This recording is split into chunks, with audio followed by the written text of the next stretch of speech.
Bu lokatsiyadan 38.500 ga 3 xonali kvartira chiqishi nerealni holat. Chunki turgan joyimizda bu domimiz Safiyani domi, ya'ni Gorgaz territoriya. Bu yoqda kinoteatr chorraha bo'lsa, bu tomonda eski Tsum ikkinchi liniyada joylashgan elitni liftli domlardan 3 xonali kvartirani o'zim ta'mirlayman deganlar uchun ideal proyektligi sotuvga qo'yilyapti. O'z kvartiraga kirib videoni davom ettiramiz. Qani ketdik.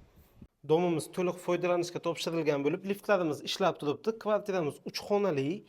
Ayni damda bu birinchi xonasi, kattagina mehmonxona, ekopen yaxshi sifatli plast derazalardan o'rnatib qo'yilgan, stяжка shkatulkalari a'lo darajada.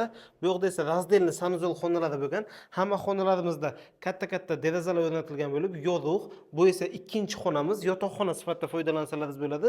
Shunagina yonginasida razdelni sanuzol xonalari turibdi.